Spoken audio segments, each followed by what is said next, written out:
हरियाणा सरकार ने reply file किया है सीईटी केस में हाई कोर्ट में। उसकी रिटर्न स्टेटमेंट सबने भेज रखी थी, 15 पेजेस की रिटर्न स्टेटमेंट है और उसको जस्ट मैंने अभी अभी पढ़ा है।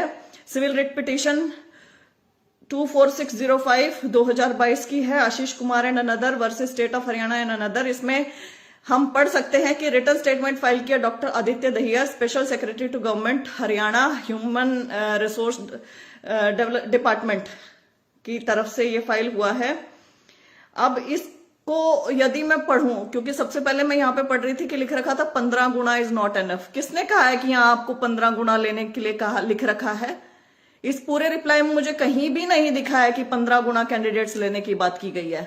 एक भी चीज इसमें चेंज नहीं की गई है। जो भी सीईटी में लिखा हुआ था ना कि हम 3 से 5 गुना लेंगे, सेम टू सेम इसमें लिख के दिया है और इसमें इन्होंने कारण बताए हैं कि ये क्यों नहीं चेंज कर सकते हैं और क्या क्या दिक्कतें हैं।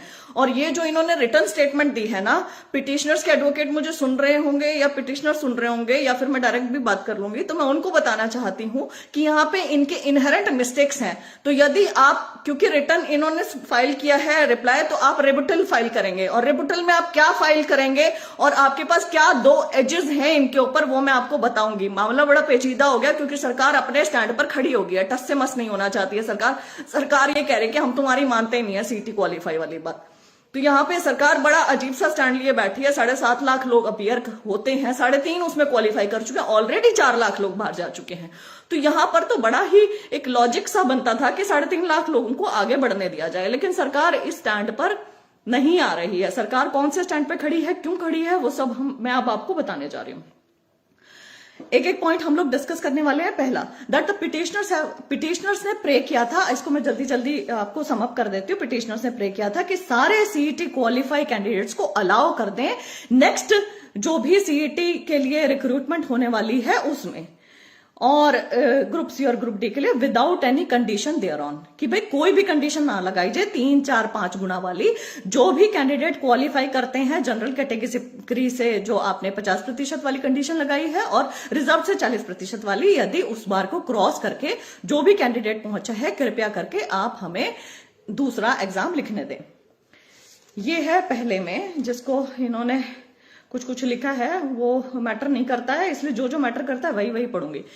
ये लिखते हैं कि जो हमने सीईटी का नोटिस डाला था वो इस व्यू से डाला था, to secure and sustain confidence in public in general and to ensure unquestionable trustworthiness in the public recruitment examination. हमने एक अनक्वेश्चनेबल ट्रस्टवर्दीनेस पैदा करनी थी, इसलिए हमने ये पब्लिक रिक्रूटमेंट एग्जामिनेशन में ये चीज डाली। एंड टू सिंप्लीफाई, और उसे आसान करने के लिए और स्टैंडर्डाइज करने के लिए एक रिक्रूटमेंट प्रोसेस को, जो भी हम गवर्नमेंट एम्प्लॉयमेंट ग्रुप सी और डी के लिए करते हैं, उसको एक स्टैंडर्डाइज करने के लिए और उसको आसान बनाने के लिए हमने ये प्रक्रिया अपनाई।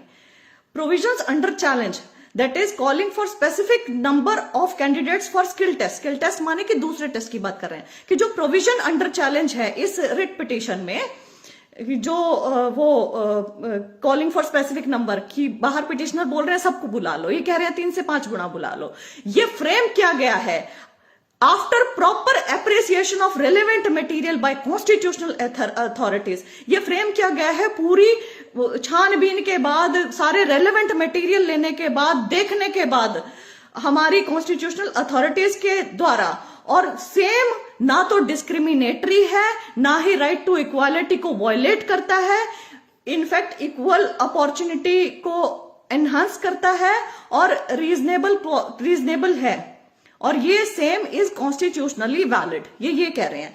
अब ये कह रहे हैं, यहां पर मैं रिबटल के लिए फर्स्ट पॉइंट देती हूं। इन्होंने कहा है कि after proper appreciation of relevant material, ask for what relevant material have they concerned. Okay, petitioners and their advocate please ask कि कौन से रेलेवेंट मटेरियल को इन्होंने कंसल्ट किया है, एंड देन गिव एग्जांपल कि यूपी में क्या होता है, राजस्थान में क्या होता है, सेंटर के एग्जामिनेशंस में क्या होता है, स्टेट बैंक वगैरह किसी के भी एग्जामिनेशंस में क्या क्या होता है। आप अपनी तरफ से वो कॉन्स्टिट्यूशनल रेलेवेंट मटेरियल डालेंगे, ये प्लीज ध्यान रखें, ये बहुत इंपॉर्टेंट चीज है, ये आपको डालनी पड़ेगी। तीसरा, ये लिखते हैं the object of CET group C is to short list. जो सीईटी का पर्पज है वो शॉर्ट लिस्ट करना है एक specified number, large number of candidates who appear for skill test shortlist करना है, मतलब बहुत सारे लोगों में से कम लोगों को शॉर्टलिस्ट करके निकालना ही इसका ऑब्जेक्टिव है, ध्येय है। और यदि ज्यादा candidates, if more candidates are called by declaring their result in preliminary examination, the object of policy would be frustrated. और यदि हम ज्यादा कैंडिडेट को ले लेते हैं प्रिलिमिनरी एग्जामिनेशन से, तो उनका जो ऑब्जेक्टिव है पॉलिसी का वो खत्म हो जाएगा। फिर ये एग्जाम्पल देते हैं सिविल अपील नंबर 6103 1994 का MP public service commission versus Navneet Kumar Potdar and another, जिसकी ऑनरेबल सुप्रीम कोर्ट ने डिसाइड किया था 19 सितंबर 1994 को। उसमें ये कहते हैं कि सुप्रीम कोर्ट ने अपहेल्ड किया था short listing of candidate on rational basis, कि भाई आप किसी भी रैशनल बेसिस से, रीजनेबल बेसिस पे आप बहुत सारे नंबर्स में से एक छोटा नंबर निकाल के उनको शॉर्ट लिस्ट कर सकते हैं। और ये मतलब आगे इसको छोड़ती हूं मैं, it is not important. Civil appeal number 1710 को फिर ये डिस्कस करते हैं। 1990 में ये हुआ था, government of AP versus P Dilip Kumar and another.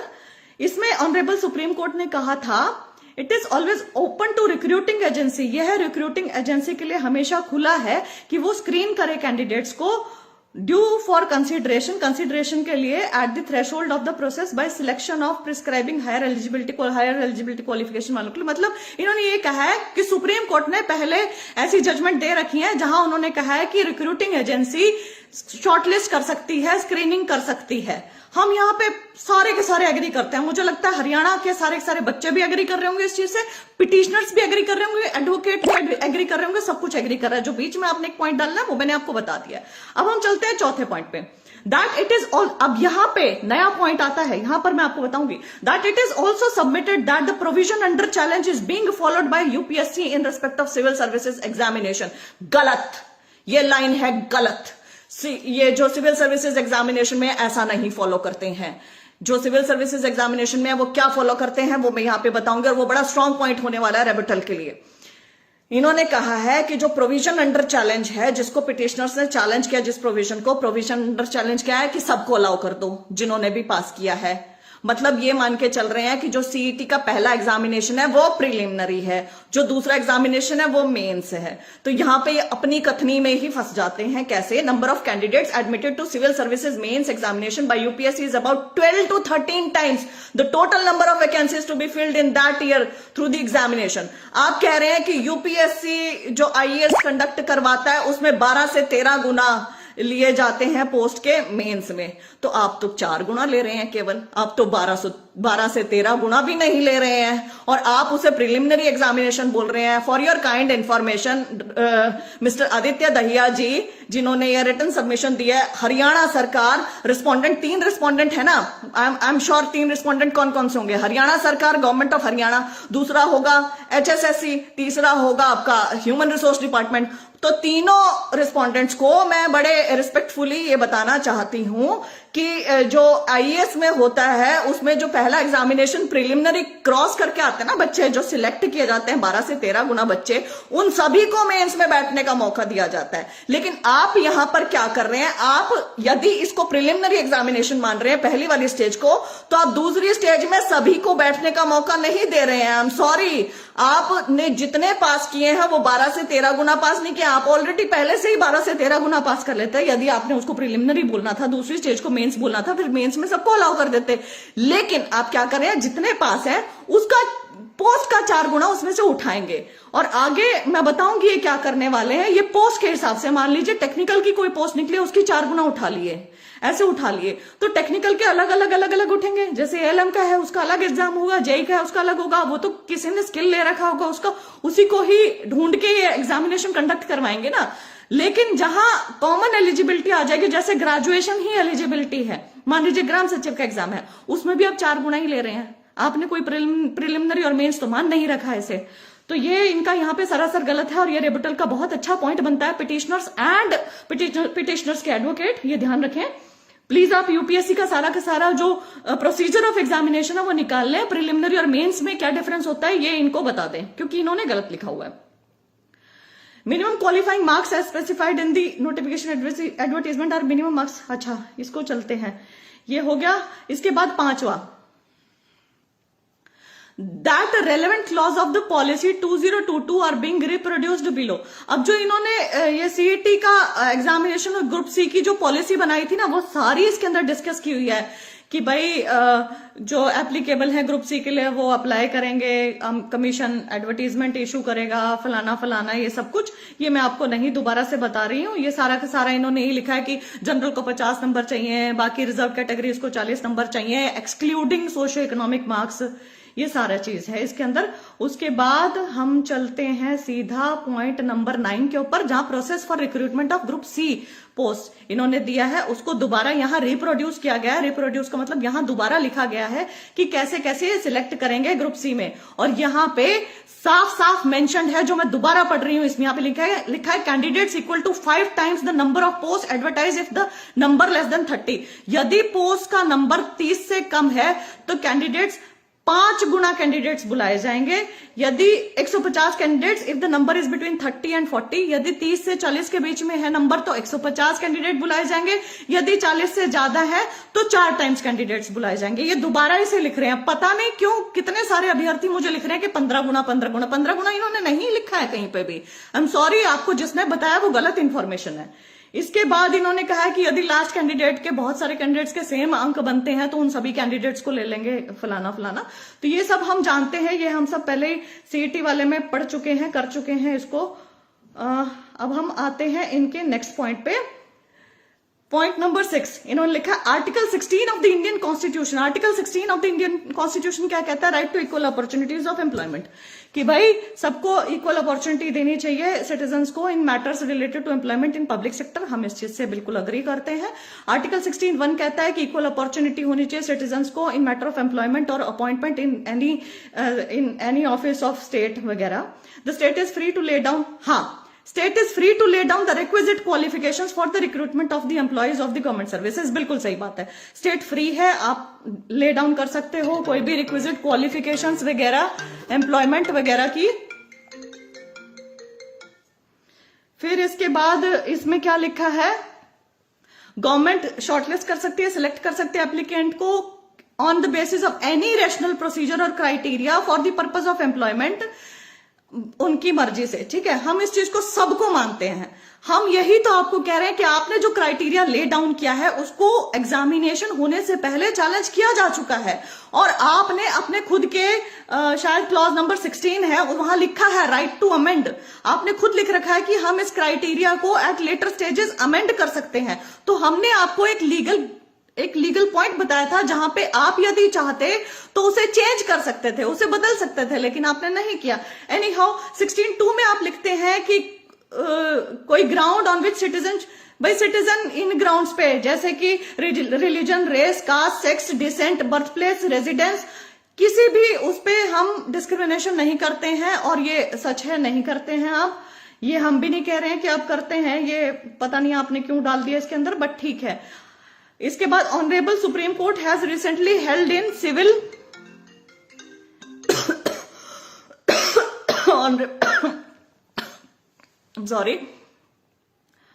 Honourable Supreme Court ने civil appeal number 1422/2022 Satyadev Bhagaur and others versus state of Rajasthan and others में लिखा था that it is tried that the courts would be slow in interfering in the policy matters. Court बड़ी slow हो जाती हैं policy. ये देखिए, मैंने आपको पहले बताया था कि सीईटी का जो डिसीजन है ना, वो एक पॉलिसी मैटर है, और पॉलिसी मैटर्स में ज्यादातर कोर्ट्स इंटरफेयर नहीं करती हैं।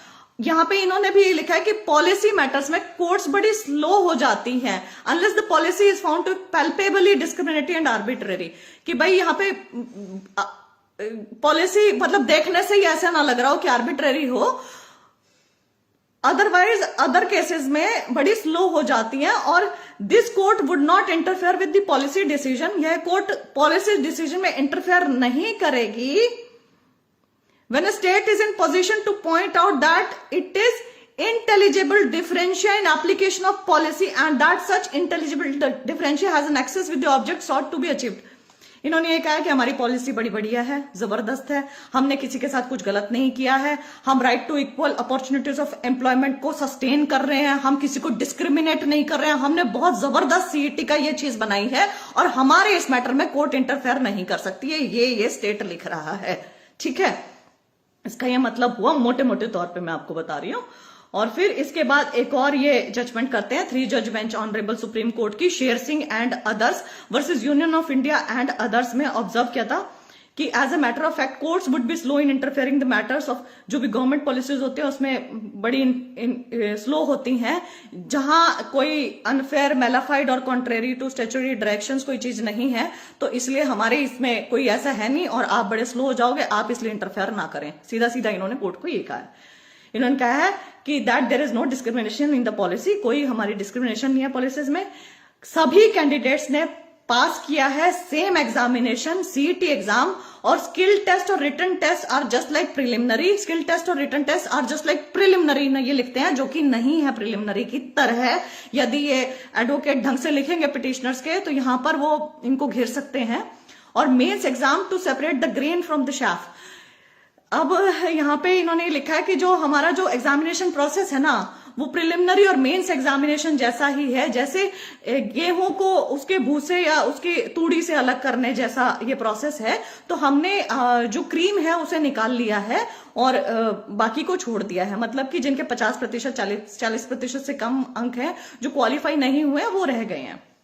In the CAT exam, the candidate has to obtain minimum qualifying marks and after that seat exam में एक मिनिमम क्वालिफाइंग मार्क्स आपको अटेन करने हैं, 50-40 जो हम बात कर ही रहे थे। उसके बाद क्लॉज 9(1) के हिसाब से, क्लॉज 9(1) आई एम श्योर वो होगा 3 गुना, 4 गुना, 5 गुना वाला, कि हम ऑप्शंस इनवाइट करेंगे एलिजिबल कैंडिडेट्स पे based on the merit list of the CET score. अब सीईटी स्कोर क्या होगा?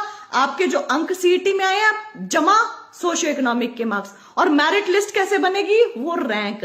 तो मान लीजिए इन्होंने कहा है कि हम सारे एलिजिबल कैंडिडेट से हम ये मांगेंगे, एप्लीकेशंस इनवाइट करेंगे जो भी मेरिट लिस्ट में आएंगे। मेरिट लिस्ट में मान लीजिए 30 ही वो हैं, क्या कहते हैं उसे, 30 से 40 के बीच में कोई पोस्ट निकली है किसी टेक्निकल, मान लीजिए, तो 150 लोगों को इनवाइट करेंगे। मेरिट लिस्ट के हिसाब से 150 जो टॉप के होंगे उन्हें बुला लेंगे।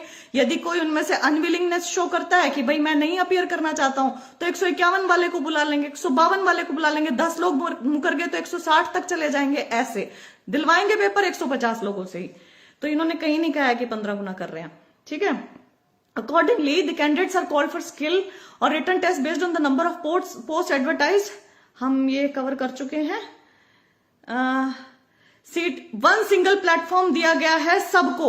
मिनिमम क्वालिफाइंग मार्क्स अटेन करने थे, कट ऑफ मार्क्स से अलग हैं। चलिए आगे जाते हैं। That for proper appreciation and to make the scheme workable clause 9 of the policy can not be taken read in isolation. जो 9 की इनका क्लॉज है ना, वो अलग से नहीं पढ़ सकते हैं। Rights of all the candidates have been safeguarded by allowing them to appear time and again. अब ये ना देखो बातों में उलझाने की कोशिश कर रहे हैं और इन्हीं बातों में ना ये कोर्ट को उलझा देंगे। यही सबसे बड़ी दिक्कत होती है कि ये ऐसे उलझा देते हैं चीजें, ये ढंग से डायरेक्टली बताते ही नहीं है। ये कह रहे हैं कि जो क्लॉज 9 है ना, जहां पे 3 गुना, 4 गुना, 5 गुना लिखा हुआ है, उसे अलग से न पढ़े कोर्ट, उसे इस चीज के साथ पढ़े कि सब कैंडिडेट्स के राइट हमने सेफ गार्ड किए हैं और हम उन्हें आगे हर एक टाइम अपीयर होने का मौका दे तो रहे हैं। बार बार वो सीईटी में अपीयर हो सकते हैं, अपना स्कोर रिवाइज कर सकते हैं। सीईटी का स्कोर एक बार यदि आप लेते हैं वो 3 साल के लिए वैलिड रहेगा। आप अगले सीईटी में अपीयर होते हैं तो आप और अच्छा स्कोर लेके आ सकते हैं, जो आगे और 3 साल के लिए वैलिड रहेगा। इनसे कोई पूछने वाला हो तुमसे एक सीईटी तो 4 साल में हुआ है, तुम अगला सीईटी कब लोगे? 6 महीने बाद ग्रुप सी के लिए कब करे बच्चा रिवाइज? अपने स्कोर नहीं कर सकता ना रिवाइज। तो ये सब इसके अंदर लिखा हुआ है कि भाई ग्रुप सी के लिए सीईटी आपको अगेन हम मौका दे रहे हैं स्कोर रिवाइज करने का, आप टॉप आ सकते हैं, आप फलाना कर सकते हैं, इसलिए क्लॉज 9 को आप अलग से ना पढ़ें। लेकिन हाई कोर्ट थोड़े जानता है कि हमारी जो सरकार है उसने दोबारा सीईटी लेना ही नहीं है, बस का ही नहीं है। ग्रुप सी का दोबारा सीईटी हो ही नहीं सकता है, ये एक सीईटी बड़ी मुश्किल से हुआ है। तो इसमें ये सब कुछ लिखा है।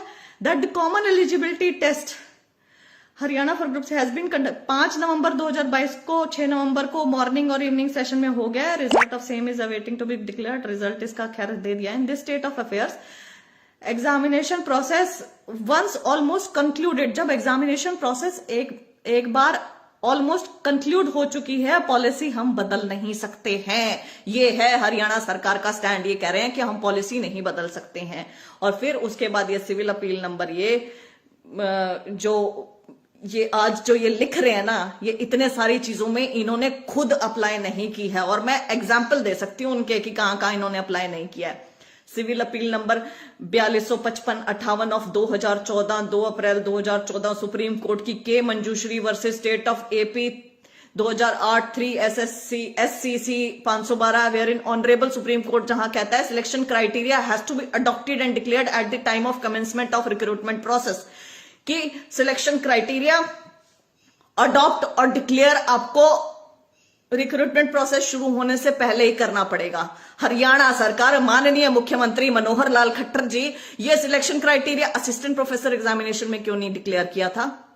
क्यों नहीं आपने बताया था ये रिक्रूटमेंट प्रोसेस शुरू होने से पहले? असिस्टेंट प्रोफेसर में तो आपने जाके 1.5-2 साल बाद बताया है कि ये सिलेक्शन क्राइटेरिया आपने अडॉप्ट किया। नायब तहसीलदार में क्यों नहीं बताया आपने कौन सा सिलेक्शन क्राइटेरिया अडॉप्ट किया? उसमें तो आपका रिप्लाई कुछ और ही था। उसमें तो आपने रिप्लाई कर रखा था कि सिलेक्शन क्राइटेरिया हम नहीं बता सकते हैं क्योंकि फिर बच्चे मैनिपुलेट कर लेंगे चीजें। पहले से यदि सिलेक्शन क्राइटेरिया पता चल गया तो उसमें मैनिपुलेशन करके अनफेयर मीन्स से सिलेक्शन ले सकते हैं, इसलिए हम सिलेक्शन क्राइटेरिया नहीं बता रहे हैं। मतलब आप अपने हिसाब से जहां पर आपको ठीक लगता है आप वो वाली कोर्ट की जजमेंट लाते हैं और चेप देते हैं। और यहां पर मैं पिटिशनर्स के एडवोकेट से और पिटिशनर से कहना चाहूंगी कि इनके इस क्लॉज को चैलेंज करें। मैं आपको दूंगी कि नायब तहसीलदार में इन्होंने क्या लिख के दिया था और असिस्टेंट प्रोफेसर में इन्होंने क्या लिख के दिया था। वो दोनों की दोनों मैं इनके रिप्लाई ना, हरियाणा स्टेट के रिप्लाई मैं आपको दूंगी। आप मुझसे कांटेक्ट जरूर करें, मैं भेजूंगी वो आपके पास, ठीक? The rules of the game cannot be changed after the game is over. The competent authority, if the statutory rules do not restrain, is fully competent to prescribe the minimum qualifying marks. Rules of the game cannot be changed. PGT Sanskrit में क्यों change करे थे? फिर क्यों किए थे? क्यों उन बेचारों की 8 साल तक भर्ती लटका के रखी और अभी भी उनके सिर पे तलवार लटकी हुई है, ज्वाइनिंग नहीं दे रहे हो? Rules of the game can not be changed. TGT English के क्यों चेंज किया था? फिर उनकी भर्ती 7 साल तक लटका के रखी। Rules of the game can not be change. Arohi वालों को क्यों उनकी भर्ती रद्द कर दी? कैसे फिर उनके बीच में घुसा दिए कि फाइनेंशियल कुछ हो गया, ये हो गया, फलाना हो गया। Rules of the game can not be changed. JLA की क्यों रद्द करी? जूनियर लेक्चरर असिस्टेंट की भर्ती। आप ये सब डालिए ना, पिटिशनर्स के एडवोकेट आप ये सब डालेंगे। बलजीत दांडियान बोल रहे हैं हरियाणा पुलिस में भी चेंज किया प्रोसेस। एग्जैक्टली, हरियाणा पुलिस का भी डालिए कि तुम तो चेंज कर रहे हो भाई, rules of the game can not be changed. तुम तो अपनी मर्जी से जहां तुम्हें लगता है ये वाली भर्ती रद्द कर देते हैं किसी भी तरीके से, rules of the game he change कर देते हो। फिर वो जब जो रूल्स ऑफ द गेम तुम्हारे चेंज होते हैं तो दूसरा पक्ष आता है जिसके पक्ष में वो rules of the game change होते हैं। फिर वो पक्ष जो ओरिजिनल पक्ष होता है उस भर्ती में, उस पक्ष से जाके लड़ता है कोर्ट में। क्यों? बेरोजगारी इतनी है, बच्चे क्या करें? बड़ी मुश्किल से rule of the game change होकर नए बंदे को मौका मिला है तो वो नए लोग क्यों नहीं कोर्ट में खड़े होंगे कि हमें मिलनी चाहिए? बेरोजगारी इतनी बढ़ा दी कि हर एक जगह हर एक भर्ती में लड़ाई करवा रहे हो आपस में। वो रूल्स ऑफ द गेम जो चेंज करते हो ना, फिर वो आपस में वर्सेस होकर लड़ते रहते हैं। वो अपनी मर्जी से लड़ाइयां करवाते हो ना। भर्ती तो कोई भी पूरी नहीं करनी है, तो इसमें ये कर तो रहे हो। रूल का मिसयूज हो रहा है। रूल्स को अपनी सुविधा के अनुसार उठाते हैं, जहां दिल करता है वहां चेप देते हैं, लगा देते हैं। और यहां पर पिटिशनर्स यदि इंटेलिजेंट रहे, पिटिशनर्स यदि, क्योंकि ये सरकार नहीं टस से मस हो रही है, नहीं हिल रही है, और यहां सिर्फ एक लीगल रास्ता ही दिख रहा है मुझे। बाहर तो चलो करेंगे कोशिश, लगेंगे सारे के सारे लगेंगे, बहुत सारे लोग लग रहे हैं। लीगली साउंड चलना बहुत ज्यादा जरूरी है। लीगली यहाँ कागजों में साउंड चलना बहुत ज्यादा जरूरी है। कागजों में मैंने आपको बताई है कहां पे आप इन्हें पकड़ रहे हैं, यहाँ पे कहां पे रेबिटल ढंग से फाइल हो सकता है, कहां पे आप इन्हें झूठा प्रूव कर सकते हैं। आप इन्हें प्रूव कर सकते हैं कि आपकी जो पॉलिसी है वो आर्बिट्ररी है, वो डिस्क्रिमिनेट कर रही है। कैसे कर रही है वो सारी चीजें डाल सकते हैं। और आप इनके ऊपर मेलाफाइड इंटेंशन का भी आरोप लगा सकते हैं सीधे सीधे कि इनका जब मन करता है ये जो rules of the game can not be changed वाला, वो आप डाल सकते हैं कि कहां इन्होंने चेंज किए हैं। प्लस इन्होंने लिखा है ना, selection criteria has to be adopted and declared at the time of commencement of recruitment process. तो यहां पर इनका बहुत प्यारा रिप्लाई है हरियाणा सरकार का कि हम सिलेक्शन क्राइटेरिया नहीं बता सकते। हाँ, हमने बता दिया तो मेगाफाइड का वो कर लेंगे बच्चे, खुद से कुछ अपना सिलेक्शन कहीं से ले आएंगे, कहीं से करप्शन करके कुछ ना कुछ कर लेंगे। तो वो जो नायब तहसीलदार में और असिस्टेंट प्रोफेसर में इन्होंने बकवास पेली है ना, वो बकवास मैं आपको दे सकती हूँ, तो वो आप यहाँ पे अटैच कर सकते हैं। वो सारा काम मेरा है, मैं करके दूंगी, मेरे से मांग लेना, जरूर मांगना मत भूलना, ठीक है। That the answering respondent is filing this short reply at this stage. हम ये शॉर्ट रिप्लाई फाइल कर रहे हैं इस स्टेज के ऊपर, and craves the indulgence of high court, और हाई कोर्ट की इंडल्जेंस के लिए मरे जा रहे हैं, क्रेव कर रहे हैं कि अलाउ करें एक detailed reply at a later stage if needed, और this honourable courts directs for the same in the interest of justice and to decide the matter in question. In view of the submissions made above, it is respectfully prayed that the writ petition may kindly be dismissed being devoid of merits. कहते हैं कि writ petition जो file किया petitioners ने, उसको dismiss कर दो, that is devoid of merits. तो ये सब है 18/1/2023 को फाइल हुई है। Doctor Aditya Dahiya, special secretary to government of Haryana and human resource department, इनके सिग्नेचर्स हैं, और ये सारी थी ये पूरा रिप्लाई। तो इस रिप्लाई में आप जो भी 15 गुना कह रहे हैं, ऐसा कुछ भी नहीं मैंने कहीं पे भी पढ़ा है, तो ये आप अपनी वो ठीक करें।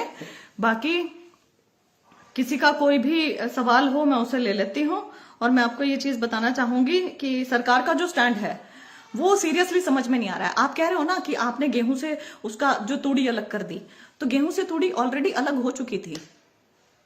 3.5 लाख बच्चे ही क्वालिफाई किए हैं, यदि आपकी भाषा में बात करूं तो 3.5 लाख क्वालिफाई किए हैं ना अभ्यर्थी। यदि आप इनमें से भी, क्योंकि आप ना 2019 से 2022-23 आ गया है, आपने सारी भर्तियां रद्द करी हैं पीछे, सारी सीईटी का नाम ले लेके, एक भी भर्ती नहीं आपने छोड़ी, सारी सिरे से सारी आपने रद्द करी। तो आपने जो वो सारी भर्तियां रद्द करी, आपने एक आस दी इन सब अभ्यर्थियों को कि हाँ तुम सबको मौका मिलेगा। बीच में ओवर एज हुए हैं अभ्यर्थी, आगे ओवर एज हो जाएंगे, बहुत सारी चीजें आपके हाथ में इतनी सारी चीजें, और लीगल भी आपके पास इतने सारे एंगल थे, प्लस संपूर्ण हरियाणा का यूथ ये चाहता है कि आप ऐसा करें। मैं भी ये नहीं कहती कि आप इलीगल कोई मेजर उठा के ये चीज करें कि आगे जिनको भी नौकरी मिलती है उनके लिए प्रॉब्लम हो। लीगल प्रोविजंस भी आपको बताए, आप जो इसमें डाल सकते थे, आप सबको अलाउ कर सकते थे, आप सबको मौका दे सकते थे एग्जाम में बैठने का, लेकिन आपने वो नहीं किया। आपका जो ये एडमेंट स्टैंड है ना, एडमेंट आपका जो एक जिद्दी पने वाली जो चीज नजर आ रही है, यहाँ पे एक जिद में अड़ के बैठ गए कि नहीं 3 से 5 गुना ही नहीं, 4 गुना ही लूंगा मैं, तो वो बेहद गलत स्टैंड है। बहुत कम अभ्यर्थियों ने पास किया है सीईटी, इनके पास नहीं है आगे अब मौका। बहुत सारे अभ्यर्थी ओवर एज हो जाएंगे, और आप भी जानते हैं कि आप ग्रुप सी का सीईटी दोबारा नहीं ले सकते हैं, बट एक तो बड़ी मुश्किल हुआ है, तो क्यों नहीं सबको अलाउ कर देते। यहां पर भी कृपया पिटिशनर्स के जो एडवोकेट हैं इसे मेंशन करें। इन्होंने कहा ना कि भाई ग्रुप सी का जो सीईटी है वो तो क्लॉज 9 को उससे सेपरेट ना पढ़ा जाए, क्योंकि सीईटी देने का मौका आगे आपको मिलेगा, आप अपना स्कोर इंप्रूव कर सकते हैं।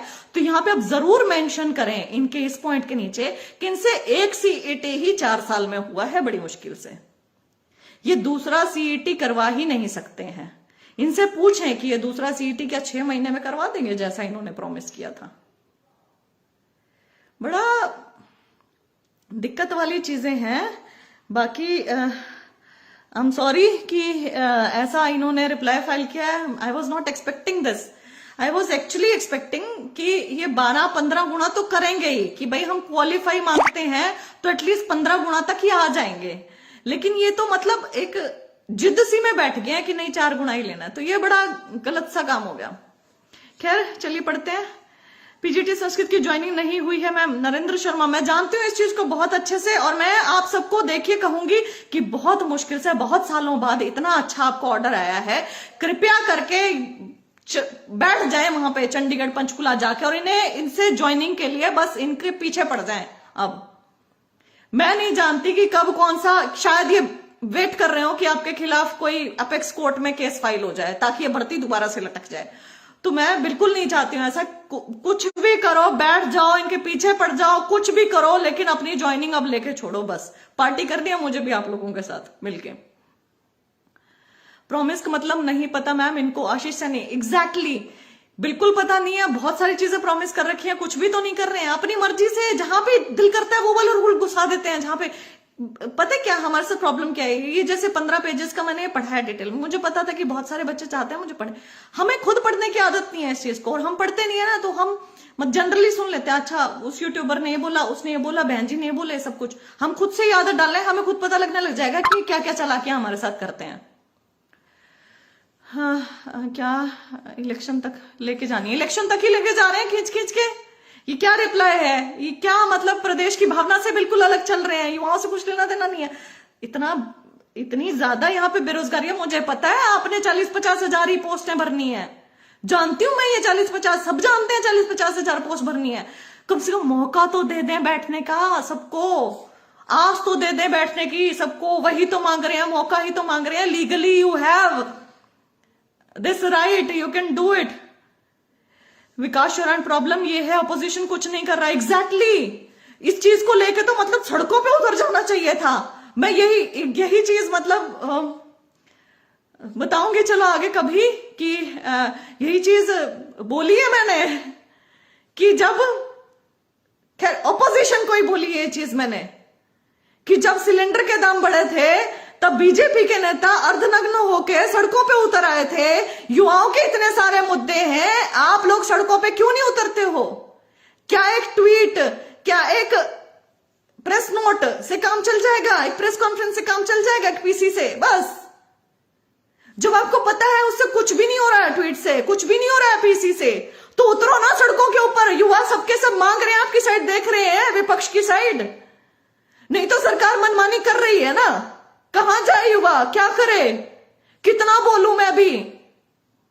आते ही मतलब कि मैंने जस्ट चाय भी नहीं पिया, पानी पीते ही मैं ये पढ़ने बैठ गई कि ये इतने सारे बच्चों के मेरे पास मैसेजेस आए हुए हैं कि बहन जी ये क्या लिख रखा है, क्या कर दिया। कुछ ने लिख रखा 15 गुना, वो मैंने पढ़ के मैंने देखा ये तो बहुत ज्यादा वो हो गया भाई, ये तो बोलनी पड़ेंगी ये चीजें तो लाइव आके।